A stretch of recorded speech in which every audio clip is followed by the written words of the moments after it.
Juzgado de Letras ordenó a Forestal devolver 97 hectáreas a comunidad mapuche. Empresa había desconocido título de propiedad.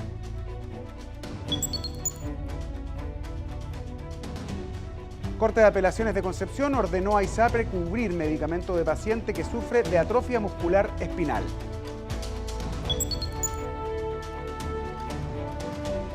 Una peatona fue formalizada por cuasi delito de homicidio tras provocar accidente que costó la vida a motociclista. El Juzgado de Letras de Cañete ordenó a la Forestal Bosques Arauco la restitución de 97 hectáreas a la comunidad mapuche Ignacio Huilipán. El tribunal reconoció el título de merced del año 1904 que fijaba los límites del terreno entre tierras mapuches y privados. La comunidad mapuche Ignacio Huilipán, localizada en el sector de Huide, comuna de Contulmo, demandó el 2015 a la Forestal Bosques Arauco. Acusó a la empresa de expropiarle un predio de 97 hectáreas y basó su caso en un título de merced de 1904. El documento resultó clave en la resolución del Juzgado de Letras de Cañete, el que restituyó las tierras y aseguró que la Forestal actuó de mala fe al tratar de acreditar como suya la propiedad del terreno. El caso de la comunidad Huilipán es paradigmático porque se trata precisamente de una comunidad que obtuvo un título de merced y el título de los particulares colindante procedió a usurpar por ocupación los derechos que le correspondían sobre estos títulos, por lo menos en una parte de estos, en este caso en un área que corresponde a 97 hectáreas. Lo que uno podría considerar novedoso es la circunstancia de citar en él instrumentos internacionales. Sin perjuicio de ello, el fallo es un fallo de deslindes. ¿Sí? De manera que lo que hace es contraponer dos títulos y darle preeminencia a uno por sobre otro, porque así la ley nacional se lo permite. De acuerdo al documento presentado por la agrupación mapuche, el estero Chanchán, que desemboca en el río Huillinco, es el límite natural entre ambas partes. Sin embargo, Bosques Arauco afirmó que su paño estaba delimitado por otra vertiente similar a este estero. Una confusión aclarada por el tribunal que le dio la razón a la comunidad Ignacio Huilipán. Que la evidencia geográfica es clarísima a ese respecto, sembrando confusión en un lugar, en una situación respecto de la cual los deslindes son muy claros, tanto en el título de merced de la comunidad como también en el título de dominio que por medio del cual en el año 1987 la empresa demandada se hace titular de una parte de lo que se denomina el Fondo Santa Cruz. El 4 de diciembre de 1866, la llamada Comisión Radicadora de Indígenas entregó títulos de merced a representantes de comunidades mapuches.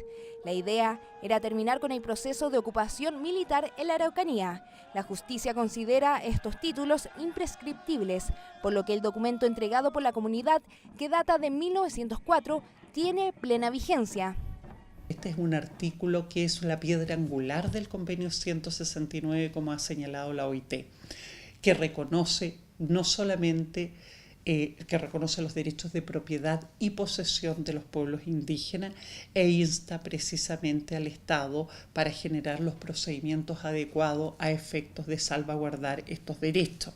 Es que es un fallo sumamente emblemático porque es una zona de mucha conflictividad jurídica en relación con los problemas de tierra. Y lo que sí me parece tremendamente interesante de parte de la magistrada que dictó el fallo es que se remita o se apoye con instrumentos internacionales que reconocen a las comunidades indígenas un dominio ancestral de sus bienes. De acuerdo al artículo 14 del convenio 169 de la OIT sobre pueblos indígenas y tribales, deberá reconocerse a los pueblos interesados el derecho de propiedad y de posesión sobre las tierras que tradicionalmente ocupan. Además, en los casos apropiados, deberán tomarse medidas para salvaguardar el derecho de los pueblos interesados a utilizar tierras que no estén exclusivamente ocupadas por ellos, pero a las que hayan tenido tradicionalmente acceso para sus actividades tradicionales y de subsistencia.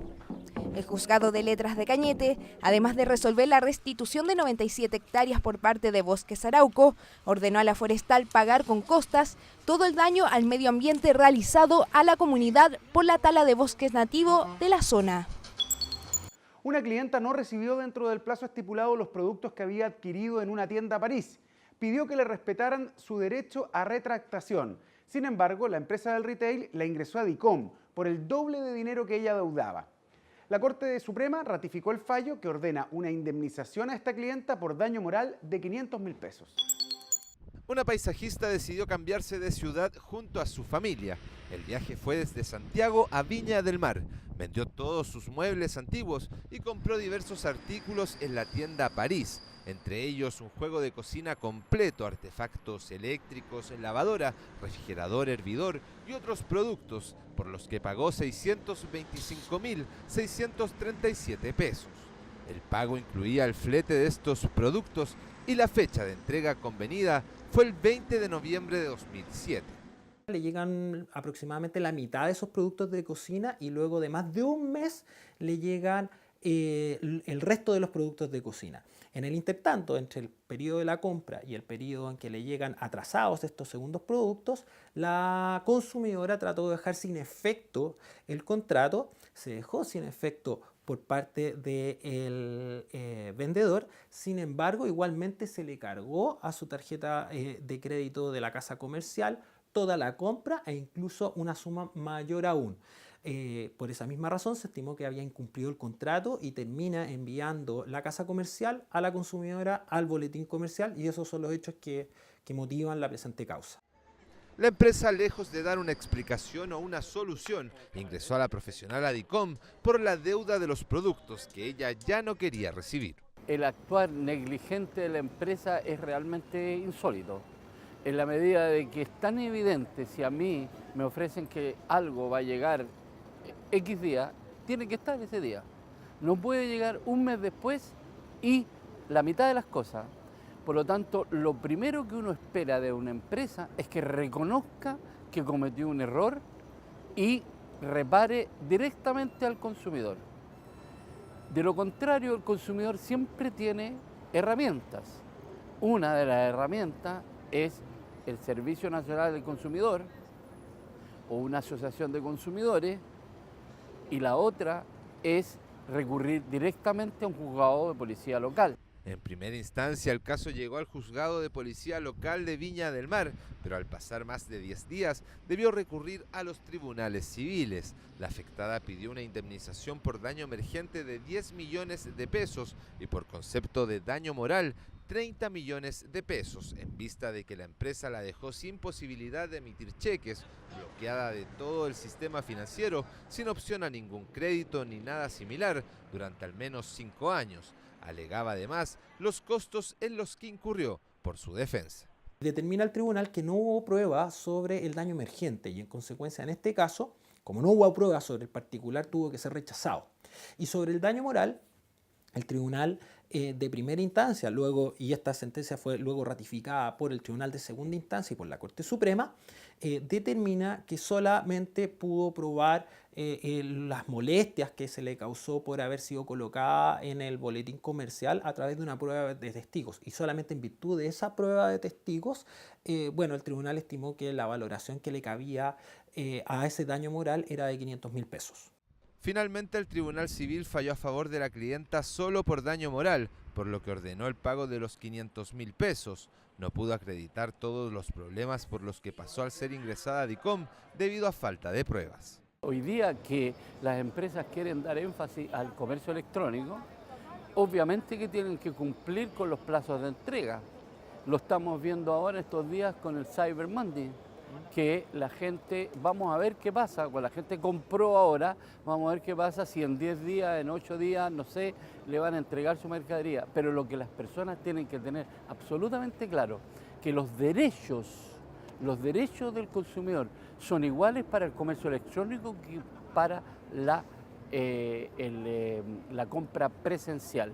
La sentencia ya está ejecutoriada al ser confirmada por la Corte Suprema. Asegura Estefan Larenas, presidente de la Organización de los Consumidores, que no importa el medio utilizado para comprar, los derechos de los clientes deben ser respetados por igual y los contratos de este tipo tienen el mismo peso, sean en persona o por internet.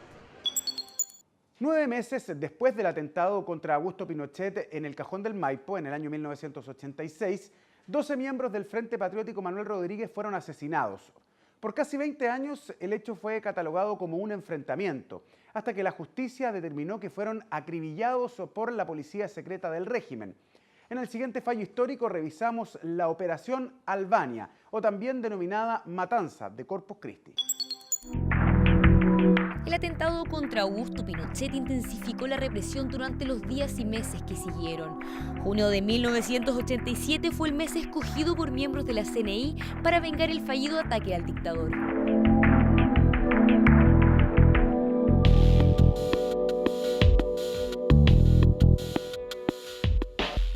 Magnicidio para unos, tiranicidio para los autores. El 7 de septiembre de 1986 a las 18:40 comenzó el operativo que duró alrededor de 7 minutos para asesinar a Augusto Pinochet. 11 heridos, 5 muertos, pero no cumplieron su objetivo. El general y su nieto resultaron ilesos. Inmediatamente las alarmas se activaron en la policía secreta de la dictadura. El encargado de inteligencia de la CNI le hizo saber a las autoridades que había mucho movimiento dentro de muchos comandantes, decían ellos, muchos comandantes dando vueltas. Entonces se dispuso a hacer un operativo como para que esto por lo menos se disolviera y no pudiera pasar lo mismo que había pasado antes. 9 meses después vinieron las represalias del fallido atentado. El plan recibió el nombre de Operación Albania y tenía por objetivo los miembros del Frente Patriótico Manuel Rodríguez, quienes atribuyeron el ataque a Pinochet. Es una redada que hace la CNI, ajustando cuentas, llamémoslo así, por el atentado a Pinochet. Ya, también hubieron muchachos que fueron detenidos y tirados al mar. Fue duro para nosotros, el golpe bastante duro. La operación, liderada por miembros de la CNI, comenzó la mañana del 15 de junio de 1987. En esta calle de Las Condes, el frentista Ignacio Valenzuela fue baleado por la espalda. Posteriormente, los agentes estatales pusieron sus ojos en el también frentista Patricio Acosta, abatido en la calle Varas Mena. Cuando cae uno de los nuestros, nos llega hondo. Y bueno, es el camino que elegimos. En ese sentido no lloramos, sino que recordamos y teníamos que dar golpe por golpe. Pasada la medianoche, a cuadras del segundo asesinato, funcionaba una escuela de guerrillas del Frente Patriótico Manuel Rodríguez, donde 2 frentistas fueron detenidos y posteriormente asesinados. Eran Juan Enríquez y Wilson Enríquez. Ya los tenían fichados, ¿no? Y de hecho llegaron a un lugar donde había una escuela de guerrilla, ¿no? Y ahí hubo un enfrentamiento, desde adentro se defendieron, pero murieron todavía 2 ahí en ese lugar. El 16 de junio, miembros de la CNI rodearon la casa de Julio Guerra en la Villa Olímpica, quien fue ejecutado. Horas después de ese mismo día, en la calle Pedro Donoso en Conchalí, las víctimas fueron Esther Cabrera, Elizabeth Escobar, Patricia Quirós, Ricardo Rivera, Ricardo Silva, Manuel Valencia y José Joaquín Valenzuela. Se les detuvo y los que tuvieron alguna actividad como intención de oponerse fueron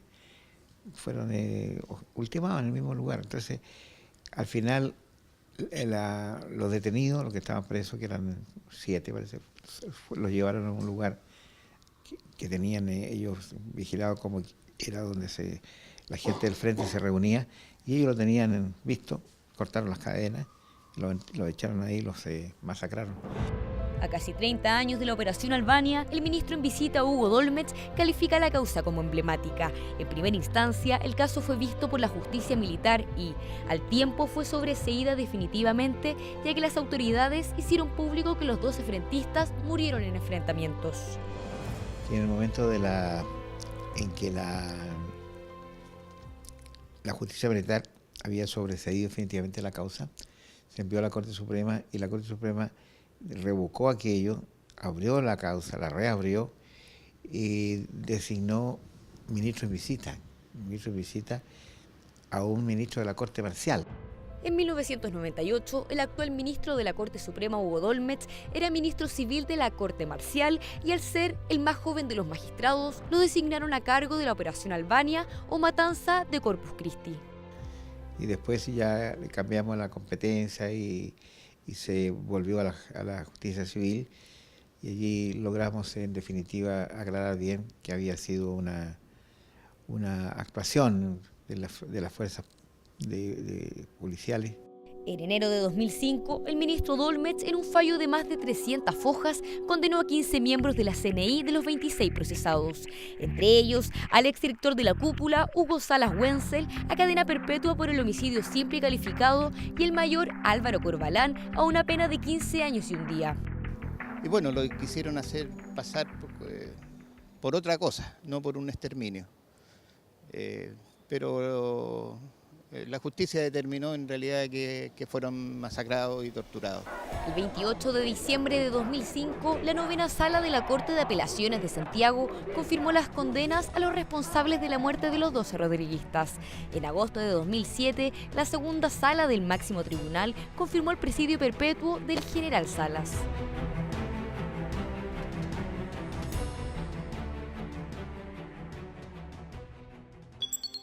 La Corte de Apelaciones de Concepción acogió un recurso de protección que presentaron los padres de un adolescente que sufre de atrofia muscular espinal. La ISAPRE se negaba a suministrar un medicamento porque, según ellos, no tenía un respaldo científico. El argumento fue descartado por el Tribunal de Alzada y obligó al prestador de salud a que se haga cargo de todo el tratamiento. Los padres de un adolescente de Concepción, diagnosticado al nacer con atrofia muscular espinal, enfermedad degenerativa y que por lo general tiene como esperanza de vida 15 a 20 años, acudieron a la justicia para que el ISAPRE Más Vida proporcionara un medicamento que no querían suministrar a su hijo y que fue recomendado por su médico tratante. Dicha recomendación del médico tratante, la ISAPRE recurrida la rechaza argumentando dos elementos muy simples. Por una parte, las obligaciones que están o no en el contrato de salud, si efectivamente el ISAPRE entonces tendría que dar cobertura a este tratamiento, con detalles incluso como si se trata de un tratamiento de naturaleza ambulatoria o que requiera hospitalización. A eso me refiero con si está o no incluido dentro de las obligaciones del contrato de salud. Pero por otra parte, la ISAPRE recurrida también desacredita la evidencia científica que permita demostrar la utilidad del paciente de seguir ese tratamiento con ese medicamento. La atrofia muscular espinal es una enfermedad degenerativa de las células motoneuronas, que son las que van desde la médula espinal hacia la placa motora. Estas se originan en la médula espinal y controlan los músculos que generan la transpiración, el gateo, caminar, control de cabeza y cuello y deglución. El trastorno está asociado a la muerte prematura de las neuronas que estimulan los músculos y es la causa genética más frecuente de mortalidad en lactantes. En Chile, 150 jóvenes la padecen. La ISAPRE, a la cual ellos están afiliados, le estaría negando la cobertura o el pago del tratamiento que, según los padres recurrentes, dicho tratamiento se tiene que hacer con un medicamento especial de nombre Spinraza y que es un medicamento de última generación que podría ser seguir un tratamiento útil, pero al mismo tiempo de muy alto costo para este paciente que sufre atrofia muscular espinal. El costo anual de la administración del Spinraza es de aproximadamente 500 millones de pesos el primer año y 250 millones de pesos cada año, y su tratamiento es de por vida. En general, el usuario tiende a reclamar muy poco y la ISAPRE tiende a escudarse en estas situaciones técnicas para el no cumplimiento de obligaciones que no solo por no estar escritas en el contrato no pueden no estar incorporadas. Obviamente que hoy día existe una nueva noción de la supremacía del orden constitucional respecto incluso a la letra del contrato. El alto costo de este medicamento no fue tema de discusión en la Corte de Apelaciones de Concepción, la que acogió el recurso por considerar que se estaba vulnerando el derecho a la vida del adolescente. En tanto, el segundo argumento de Más Vida relacionado al sustento científico fue desechado, ya que la FDA en Estados Unidos y el ISP en Chile aprobaron el tratamiento. Hasta cierto punto es un mensaje, yo creo que de las Cortes a la ISAPRE respecto de exigirle una mayor acuciosidad del cumplimiento de sus obligaciones. Ya lo ha hecho a través del rechazo de los recursos de protección de las alzas de los planes. Existe todo un vacío legal respecto de la regulación de ISAPRE hoy en día que lamentablemente ha tenido que ser solucionado hasta cierto punto judicialmente. Y la Corte ha sido consistente en exigir un mayor estándar a la ISAPRE en todo sentido en cuanto a prestación de servicios. Lo que ocurre es que la Corte de Concepción, en definitiva, lo que está haciendo es dar tutela a esta garantía constitucional de la integridad física del paciente sobre la base de sostener de que el tratamiento no solo es útil, sino que es necesario para su debida calidad de vida. Y por lo tanto, y razonando sobre la base de esta necesidad, es que acoge el recurso y ordena a la ISAPRE recurrida dar cobertura a un tratamiento de alto costo como el que estamos comentando. La Corte penquista, además de proteger la vida del adolescente, falló según lo dispuesto en el artículo 2 de la Ley 20.584, que regula los derechos y deberes que tienen las personas en relación con acciones vinculadas a su atención en salud y que asegura a los ciudadanos proteger su salud, recuperarla ante una enfermedad y la rehabilitación. El Tribunal de Alzada ordenó que se le suministre el medicamento al adolescente por todo el tiempo que sea necesario.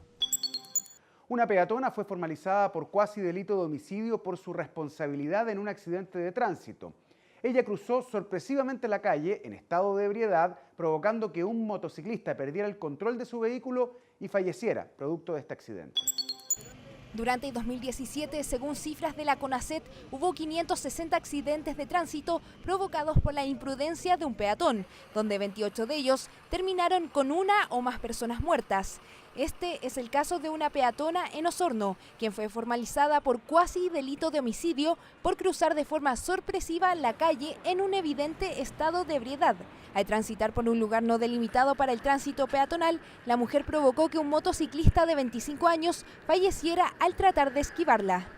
Este peatón, que dado su conducta inapropiada, culpable de transitar en esa situación, genera este accidente y finalmente la muerte. En otras palabras, es la causa basal de la muerte que se provoca segundos después de este cruce inapropiado por parte del peatón. En eso es el escenario en el cual hoy el Ministerio Público formalizó a esta persona precisamente por cuasi delito de homicidio.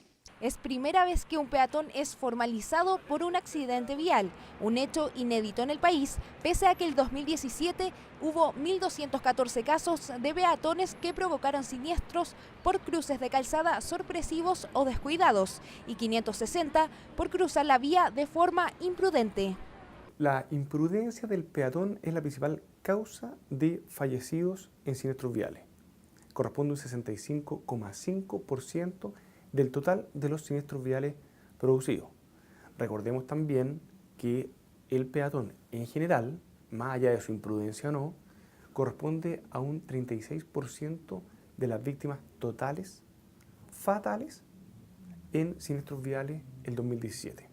En este caso, el Ministerio Público de Osorno investiga el accidente producido por la peatona que transitaba por la vía pública con 1,59 grados de alcohol en la sangre. Está formalizada por cuasi delito de homicidio, que es causar una muerte por un acto descuidado o negligente, sin intención de matar. Sin embargo, este delito no es el único que puede cometer un peatón y que conlleva a penas de cárcel. Otra situación que se podría dar por parte de un peatón sería un cuasi delito de lesiones, ¿ya? Pero tendrían que ser lesiones graves o gravísimas. Por ejemplo, una deformación, una mutilación que generara precisamente ese efecto en otra persona o en un conductor. Si estamos frente a esta conducta negligente, descuidada de parte de un peatón, también podría tener como riesgo eventualmente cumplir con penas de cárcel. La ley de tránsito funciona para todos por igual. Son todos actores de tránsito, ya sea peatones, ciclistas, motociclistas o conductores de un auto o una micro, lo que sea. Son todos iguales. En ese contexto, la ley de tránsito contempla una serie de derechos y obligaciones. Y específicamente, en el caso del peatón, su obligación, en el caso de cruzar una calle, es cruzarla por los lugares habilitados. La peatona causante del accidente de tránsito con resultado de muerte arriesga al menos 561 días de presidio, un hecho inédito en materia vial en Chile. El segundo tribunal oral en lo penal de Santiago declaró culpable al economista Rafael Garay por el delito de estafa reiterada. En la siguiente cápsula educativa te explicamos en qué consiste la reiteración de una figura delictual y en cómo cambia la condena. Cuando una persona comete más de una vez un delito de la misma especie, es decir, que afecta al mismo bien jurídico, hablamos de delitos reiterados. El artículo 351 del Código Procesal Penal establece que en caso de reiteración de un crimen o delito, el responsable recibirá la pena correspondiente como si fuera un solo delito, aumentada en 1 o 2 grados. Si las infracciones no pueden ser consideradas como un solo delito, se considerará el delito crimen con la pena más alta aumentada en 1 o 2 grados. Por ejemplo, si una persona comete 6 robos con intimidación, por cada delito arriesgaría 30 años de cárcel. En cambio, al considerarlos como un solo delito y la pena parte en 5 años y 1 día, más el aumento de 1 o 2 grados, la pena finalmente quedaría en 15 años. El presidente de la Corte Suprema recibió en audiencia a los receptores judiciales durante esta semana. Te contamos esto y más en la agenda del presidente. El presidente de la Corte Suprema, ministro Haroldo Brito, se reunió con la nueva directiva de la Asociación Nacional de los Receptores Judiciales, quienes se presentaron y le comentaron las diversas problemáticas en sus labores. Los receptores judiciales manifestaron que hubo una buena acogida del representante del máximo tribunal. Le comentamos más o menos nuestro trabajo, él tiene claro en qué consiste, pero más o menos alguna problemática y las cosas a mejorar en el futuro, porque la carga de trabajo cada año es mayor, entonces nosotros, atendidos a los nuevos tiempos computacionales, necesitamos también soluciones a algunos tipos de problemas y era más que nada comentar ese tipo de problemática en el trabajo diario. El pasado 7 de octubre se desarrolló el 5º Festival de la Cultura y las Artes del Poder Judicial, que en esta ocasión tuvo como sede la ciudad de Concepción. En ediciones anteriores se realizó en Punta Arenas, Valparaíso y Santiago. Diversos artistas mostraron sus destrezas en el Teatro Bío Bío, un panorama que estuvo abierto a la comunidad, la que pudo retirar sus entradas en la Corte de Apelaciones de Concepción y en la Corporación de Administración del Poder Judicial de la ciudad penquista. El encuentro es parte de las actividades de la Semana Judicial 2018. Ha sido un éxito porque tuvimos gran concurrencia de público, no solo de la familia judicial, sino que de Concepción y sus alrededores. Y creo que se ha mostrado toda la cultura y arte que tienen los funcionarios del Poder Judicial y que no solo se reduce a sus funciones diarias, sino que en las manifestaciones que hoy día hemos podido percibir. La Dirección de Comunicaciones del Poder Judicial, encabezada por Lucy Dávila, dictó el segundo taller de periodismo judicial para los comunicadores de Chiloé, en la región de Los Lagos. Diversos expositores entregaron sus conocimientos y se dio una instancia de retroalimentación, donde fueron resueltas las dudas de quienes asistieron a la clase que se dictó en el Tribunal de Juicio Oral en lo Penal de Castro. En una ceremonia encabezada por el ministro de la Corte Suprema, Jorge Dam, el presidente de la Corte de Apelaciones de Rancagua, Michel González, y el director de la Corporación Administrativa, Ricardo Guzmán, se realizó la entrega de los certificados de acreditación de calidad para tribunales de la jurisdicción de Rancagua.